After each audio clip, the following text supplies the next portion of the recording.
While I was lying in the ER with alcohol poisoning, Julian was at the auction with his first love. That night Stella posted on Instagram, flashing the dazzling pink diamond Julian had bought her, worth a fortune. In the photo she leaned shyly against Julian, fingers laced intimately through his. I calmly tapped like, then made a call. Mom, I've decided. I'm coming back to Harbor next month to take over the family business. Serena, I'm so glad you've finally seen the light, Sterling has been waiting for you. Mom was ecstatic, she said she'd send people to pack my things. There's nothing worth packing, I don't want any of it. After hanging up, I asked the nurse to pull the 4 from my hand. Julian's call came through at that exact moment. I answered and heard him giving me orders. Serena, you closed last night's deal, right? Get to the office and handle the contracts. Stella has a cold, I'm taking her to the clinic. I laughed coldly and said only, fine. I did go to the office that morning, not to handle contracts for him, but to hand him my resignation. Last night I'd drunk myself into poisoning to land that account. When they loaded me into the ambulance I called Julian, he hung up. I voice messaged him to come to the ER, he replied, I'm slammed. Stop being dramatic, can't you go to a hospital alone? Through Julian's impatient voice I caught Stella's laughter in the background.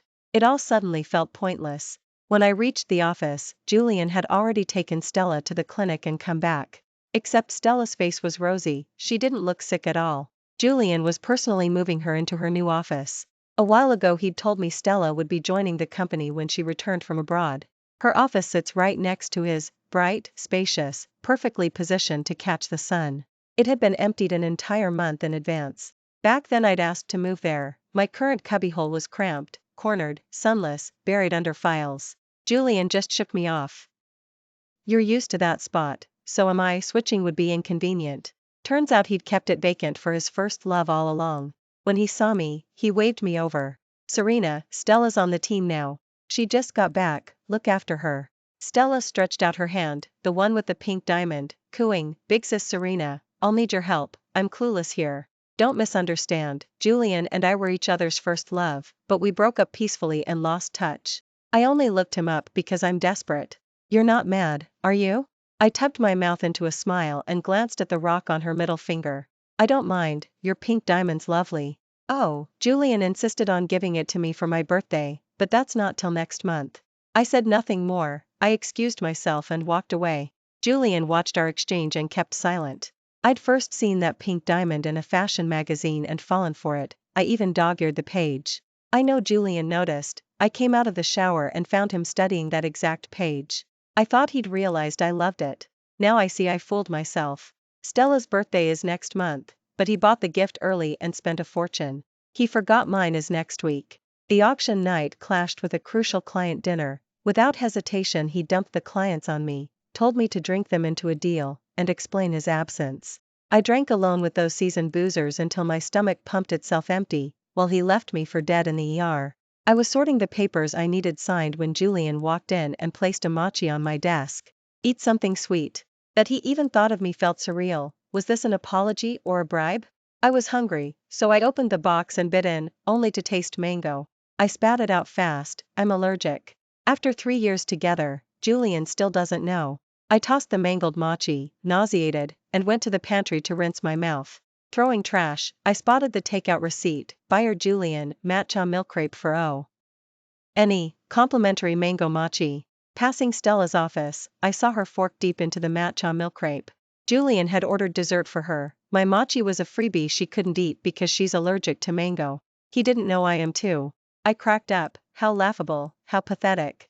I remember Julian banning food at desks, crumbs might soil vital documents. Once, swamped and starving, I nibbled bread while crunching numbers.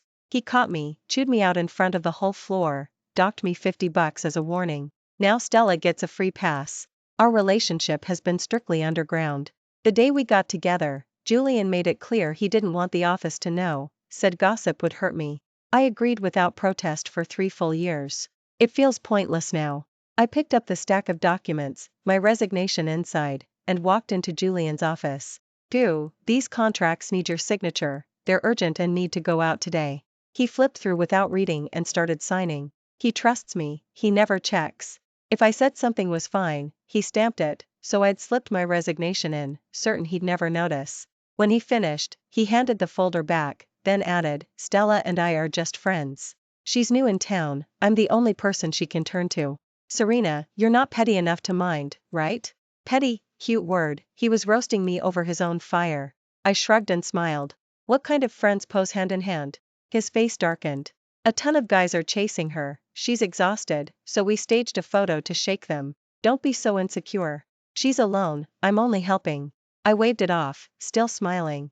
No explanation needed, I was joking, I truly don't care. I really don't. They could roll around in bed and it wouldn't touch me. I'm quitting anyway. My answer stunned him silent. Tonight is his buddy's birthday bash, we'd been invited ages ago. After work I waited in the garage with the gift, he'd asked me to hang on. Julian finally showed, with Stella T. Agging along. Serena, Julian said I could come. Birthday parties must be fun, I've been abroad so long with no friends. She linked her arm through his as she spoke. Julian slid behind the wheel. I reached for the passenger door, but Stella yanked it open first. I get carsick, Serena. You don't mind, do you? I know you're super generous. She flipped her hair, shoulder-bearing top slipping lower. I said nothing, just looked at Julian, his silence said everything. I climbed into the back. I didn't speak the whole ride, while Stella in front kept tugging her neckline lower, complaining it was hot. A minute later I felt cold again and pulled Julian's blazer over my shoulders.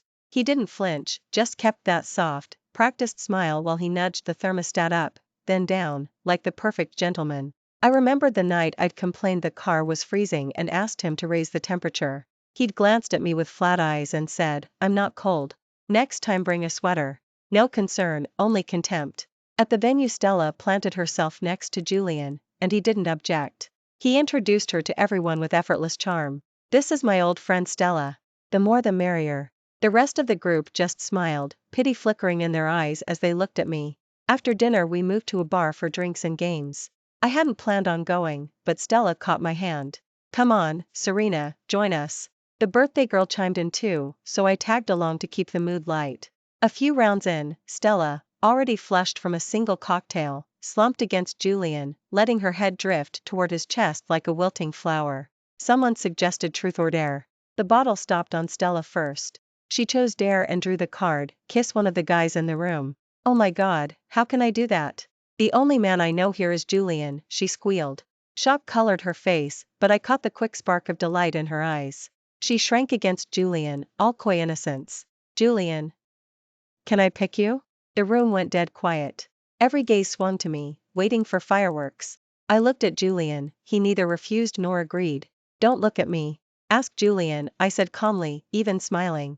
A guy tried to break the tension. First round, let's keep it easy. Skip this one and spin again. But Julian shrugged, mild and lethal. Rules are rules. Serena, you don't mind, right? We can't embarrass Stella in front of everyone. His tone framed me as the villain. They wanted to kiss, so kiss, just don't blame me if you chicken out. Funny how fiercely Julian defended the rules when someone had already offered an out. I hooked a cool smirk. Suit yourself. I'm hitting the restroom. Disgust cramped my stomach, whether they locked lips or not, I wasn't sticking around to watch. On my way back I heard the cheer explode before I even touched the door. Julian's voice sliced through the noise. Serena's from an average family, what backbone could she possibly have against me? Letting her trail after me as my secretary these years has been her golden ticket. Without me she'd still be some 9-to-5 drone pulling $3,000 a month. Telling people she works for Julian? Free clout. I had already decided to walk away, yet every syllable stabbed. I'd never realized how little I counted in his world. 3 years ago, after a blow-up with my parents, I'd fled to the mainland to clear my head. One night, drunk creepers cornered me on a dark street. Julian appeared like a spotlight, scattering them, taking a few kicks for me. That night I was genuinely grateful. But the last boozy client dinner, where I drank myself into the ER and still landed the contract, balanced the books. I owe him nothing. 3 exhausting years repaying a favor. I'm an heiress, yet I slaved as his secretary without a word of complaint, because I loved him, because I was grateful, and quietly leveraged my family's network to hand him half the deals he brags about. Now I feel my heart ground under his eel. I never re-entered the room, I spun on my heel, left the bar, and went home to pack. My flight to harbor was booked for tomorrow afternoon. Julian didn't come home, I no longer cared. Next morning I went to the office, signed out with HR, and boxed my personal things. The HR manager saw Julian's signature on my resignation and asked, "Sue, why the sudden exit? Things were going so well with Goo." I smiled. "I'm off to inherit the family business." She laughed, assuming it was a joke. "Must be nice. If I had a family empire, I wouldn't be here either." 5 minutes later, I headed out, just in time to bump into Julian and Stella stepping off the elevator. Seeing the bulging toad on my shoulder, Julian said flatly, "Field visit again?" In the past, I'd always hauled that bag full of client decks. I said nothing and walked past. He thought I was sulking and muttered, "When did she become so childish?" In the cab to the airport, I WhatsApped him, "Julian, we're done." Then I blacklisted every number he owned. When the plane touched down in harbor, Mom and Dad were waiting curbside in the Porsche. "My baby girl, Mommy missed you to death." She hugged me, stroking my cheek, fussing that I'd lost weight. "I've got the cook simmering tonic. We'll fatten you up. And I'm throwing you a welcome home banquet, lined up a parade of eligible heirs for you to inspect." She rattled on until tears blurred my vision. Home felt good, here, someone cherished me. My long-lost bestie Chloe threw me a separate homecoming party. "You're finally back. I've missed you like crazy. Hired a flock of male models, pick your favorite." She winked and slung an arm around me. I laughed. "You sound like my mother." "Wait, Auntie booked male models too?" Mid-party an unknown number flashed. I picked up on reflex. Julian's voice crackled, frantic. "Serena, HR says you quit. Who approved that?" My smile evaporated. "You did, Julian. You signed the letter, remember? Don't be childish. Stella's nothing to me now, just a kid sister. Come back, I'll make it up to you. I'll even bump your salary, extra 5 grand a month. 20,000 is top tier for a PA, you won't find better." I laughed softly. "Keep your crumbs, Julian. An heiress doesn't haggle over pocket change." I hung up and blocked that number too. Mom paraded a lineup of blue blood bachelors, hedge fund prodigies, Ivy PhDs, even a movie heartthrob. "Point at anyone you like, sweetheart, and I'll set the date." That Julian creature was a curse. "These boys aren't fit to carry your purse." To humor her, I picked the one whose face I didn't mind seeing over dinner. In the restaurant, Marcus, second son of Harbor's Luke clan, now easing into the family empire, sat across from me, manners and warmth in equal measure. We talked shop, discovered we spoke the same language, and the chemistry felt easy. Halfway through, he slid a velvet box across the table. "Mom mentioned your birthday's coming, something small in advance." Inside lay a delicate diamond necklace. "I guessed at your taste, hope it suits you." A blush tinted his cheeks, endearing. I smiled. "Thank you, Marcus. I love it." After dinner we stepped outside, the night wind bit through my thin dress. Marcus draped his own jacket over my shoulders, and someone lunged from the shadows, clamping a bruising grip on my arm. I yelped, stumbling as the world tilted. I got a clear look at the man gripping my arm. "Julian, what are you doing here?" I stared at him in shock. How could he possibly know where I was? The moment Marcus sensed something was off, he stepped between us, shoved Julian back, and barked, "Back off." Julian's gaze slid over Marcus from head to toe, then he sneered, "Serena, you've already found a new guy? That was fast. I called you the other day to give you time to think, to give you an easy way down. Instead, you're still playing hard to get? Julian, we're over." Are those words too big for you to understand? Looking at the way he carried himself, like he was owing me a favor, made me sick. The second I said over, his tone softened into a plea. "Nyan Nyan, can we just talk?" I almost refused, there was nothing left to say. But if I didn't put a final period on this sentence, he'd keep chasing me. Better to end it here. "Fine. Let's talk." I nodded. Marcus looked uneasy. I reassured him, "It's okay. A couple of sentences and I'm done." He wouldn't dare try anything. "I'll pull over right there." Marcus pointed to the curb 10 yards away. "If anything happens, yell." He parked the Porsche close enough that he could reach us in 3 seconds. Julian suggested we find a cafe. I waved the idea away. "Here is fine. This won't take long." We stood under the amber street lamp, winter wind slicing between us. "That pale yellow dress looks beautiful on you," he suddenly said, eyes shimmering with fake affection. It flashed me back to my first month as his secretary. I'd worn a brand new sky blue skirt to the office, secretly hoping he'd notice. He glanced once and said, "If you're going to be my secretary, lose the bright colors. Black, white, or gray looks more professional." Hurt, I obeyed. From that day on, my closet was a funeral of neutrals. "Spit it out, Julian. I don't have all night." I pulled my coat tighter, impatient. Nyen Nyen, I know you're mad because of Stella, but she's just a little sister to me now. If we were going to rekindle anything, it would have happened already. She stuck with me when I was broke, took a lot of crap. Now that I have money, I want to make it up to her. So this was his idea of compensation, $1 million pink diamond, endless tolerance for her tantrums, the front seat of the Porsche, and tossing me aside. I laughed before I could stop myself. Compensate her all you want, we're broken up. I honestly don't care. But did you ever think how any of that looked to me? Did you consider me for 1 second? No. Julian reached for my hand, voice syrupy. I know Stella upset you. That was my fault. Forgive me. You have no idea, since you left I'm a ghost. The new secretary can't even book a conference room. I'm drowning. Come back, everything ran so smoothly when you were there. I know you only came to harbor to clear your head. Please, Nyen Nyen, come home. That was when it clicked. He wasn't missing me, he was missing the free COO. He was right. I'd supervised every deal, every client dinner, every expansion. His company had ballooned because I'd pumped my own network, my own brain, into it. Without me, his rocket would drop like a stone. Cut the wounded puppy act. It's nauseating. I yanked my hand free and shook it as if his touch were contagious. Still, he refused to process rejection. Serena, you'll regret this. You'll never find anyone better than me. I have money, status, I can give you the best job, the best life. Come back, Nyen Nyen. Even if you don't, I know where you are. You'll never be out of my reach. That last line sent ice down my spine. You overestimate yourself. Your money weighs exactly zero with me. We're done. Have a nice life. I exhaled, watching his shoulders sag. I'd never seen Julian look small before. He kept shaking his head, muttering something I couldn't catch. When it was over, I climbed into Marcus's Porsche. He wordlessly pulled away. Halfway home I stared at my phone and asked, do you know anyone who can sweep a cell for spyware? I think Julian installed a tracking app. Marcus hit speed dial before I finished the sentence. His tech friend met us at midnight. Inside my battery compartment they found a GPS chip timestamped a year ago, right after Julian had sweet-talked my passcode out of me. A cold wave washed over me.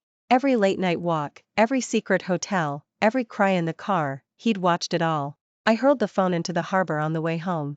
We can file a restraining order, Marcus said gently. I shook my head. I'm done feeding that parasite. I started rotating through every division of Sterling. Then KS to 3 years of 80-hour weeks inside Julian's chaos, our own family empire felt almost relaxing. Days stretched into weeks with no word from him. Then the invitation arrived, Sterling's annual charity gala, Harbor's social Super Bowl, followed by Dad's public announcement that I was taking the chairmanship. Sweetheart, my heart isn't getting any younger, Dad said, squeezing my hand. You're the only child I have. I've watched your work these past months, I'm proud, and I'm ready. Guilt pinched me. I'd spent 3 years orbiting Julian's world, barely coming home. Mom and Dad had opposed the move, but finally let me fly with one sentence, if he hurts you, doors always open. We weren't a coddle the heiress family. Before Julian I'd never even dated, every trust fund prince bored me, they wanted the surname, not the person. So when Julian offered me a desk instead of a diamond and let me earn my keep, I'd confused usefulness with love. That night I scrolled Instagram in bed. Stella had posted a shot of her invitation. Next week big bro Julian's taking me to Sterling's gala in Harbor. Sorry, dinner dates, rain check. Same ivory card, same embossed seal. She'd tagged it so I'd see. I almost asked Dad how 2 nobodies snagged invites, then decided I wanted front row seats to their faces when they realized who the evening's real host was. Gala night. Makeup done, I stepped into the haute couture gown the atelier had couriered over. Marcus beamed when I asked him to be my plus one. He adjusted his lapel and said, let's make an entrance. Crystal chandeliers, string quartet, mayor, movie stars, the works. Everyone was shaking hands, swapping cards, plotting mergers. I see the guy we just closed with, Marcus whispered. 5-minute hello? He slipped away, leaving me with champagne and a polite smile. A steady stream of investors kissed my ring, figuratively, so I chatted, nodded, moved on. Well, Serena? However did you sneak into this party? Stell. Stepped into my line of sight just as I finished chatting with a society matron. Serena, you do have an invitation, right? She arched a brow, voice dripping scorn. Don't tell me you climbed the fence to crash. She punctuated the jab with a dainty hand over her mouth and a tinkling laugh. I shook my head. I don't have an invitation. True, I didn't need one. The gala was thrown for me, my face, my name, were the only passes required. Stella's grin widened, triumphant. At least you're honest. Aren't you afraid security will toss you out? I merely smiled. Julian appeared from nowhere. Serena, didn't expect to see you here. Stella instantly threaded her arm through his, all intimacy. If you hadn't broken up with me, you'd be my +1 tonight. Julian swirled his champagne, looking almost sorry for me. I just spoke with Sterling's manager Lee, looks like we'll be working together. Manager Lee? Probably the event director. Do you even know what tonight is for? I asked. He shrugged. Doesn't matter. I'm here to network. I said nothing more, lifted my skirt, and started to walk away. As I passed Stella, she tilted her glass, a wave of red gushed over my white gown, blooming like carnations. Hey! Watch where you're going, you spilled my wine, she cried before I could speak, loud enough to turn heads. A cold laugh escaped me, I knew the move was deliberate. You poured that on purpose. So, dry clean it back to new or pay up, your choice. Stella bristled. Never even heard of that knockoff label. I'll pay, what's a few bucks? I wouldn't scrap in public, it's undignified. Manager Lee hurried over at the commotion. Julian stretched out a hand, all smiles. Williams, is there something? Lee ignored him, bowing slightly to me. Sterling, what happened? Allow me. I waved it off. It's nothing. Don't disturb the guests. Of course. The chairman is waiting for you. He escorted me away, leaving Julian and Stella rooted in place. Sterling? Julian's stunned voice floated after me. But I was already gone. Thankfully the designer had sent backups. I slipped into a fresh haute couture gown. The charity auction was winding down when Dad led me to the center of the stage. Tonight I'd like to share wonderful news. My daughter Serena will assume the presidency of Sterling. Applause thundered, congratulations poured in, except from Julian, gaping, and Stella, eyes like saucers. She's the Sterling heiress? Julian blurted. A gentleman beside him chuckled. Didn't know? I saw you two chatting and assumed you were close. Panic flickered across Julian's face, he rushed the stage. Serena, I was wrong. Take me back, I'll treat you like a queen. Security pinned his arms. Sir, calm down. Julian, feeling sick yet? I said coolly. You really think I'm that same easy target? He twisted toward the crowd. I'm her boyfriend, we just had a fight. Stop making a scene, Marcus said, stepping in to haul him back. I'd anticipated the meltdown, I wanted every elite in the room to witness it, to learn Serena is no one's doormat. They'd whispered that a pampered princess couldn't helm a conglomerate. Let them see how ruthless I can be. Apologies for the sideshow. That distraught gentleman is my ex, someone I loved when I was young and foolish. He cheated throughout our relationship and now, after dumping me, wants a reunion. Sorry, I'm not anyone's naive little girl anymore. Julian's head dropped, eyes darting. Oh, and Julian, you installed a tracking app on my phone. That's illegal. I've kept the evidence, the police will want a word. Gasps and murmurs rippled through the hall, Julian's face went chalk white. Sterling, we're broken up, right? I'll vanish, no more calls, no appearances, just please, no cops. He spun for the exit, Stella snapped out of her daze and scurried after him. Stella, don't rush off, we're not finished. She glanced back but kept walking. Security blocked them both. Stella, you owe me for the gown, 20,000 should cover the unreleased You're you baptized in Bordeaux. Her knees buckled, she clutched Julian's sleeve. I'm broke, let him pay. Are you insane? I didn't spill it, he hissed. They bickered, faces crimson, while the crowd giggled. Next time, be careful, and since you can't pay, tell me, where did you get your invitations? People of your caliber aren't on Sterling's guest list. Julian stammered, we bought them, won't happen again. I'd noticed the color discrepancy when Stella flaunted the invites on Instagram. Someone had counterfeited and resold them for profit. Friends and partners of Sterling are here tonight, yet fake invitations were peddled for cash. I won't launch a witch hunt, but let this be the first and final warning. The hall fell silent. I lifted my glass, calm and commanding. To Sterling, stronger than ever. After the gala Julian sent a long apology and vanished. My life settled. Sterling thrived under my watch, executives dared not grumble. Marcus and I are steady. Last week he confessed his feelings and gave me a rare violet diamond worth millions. I set it into a ring that catches every ray, radiant, flawless. I'm worth nothing less. Thanks for listening. If you enjoyed the story, like and share it with friends. Tell us your thoughts in the comments, subscribe for more, and see you next time.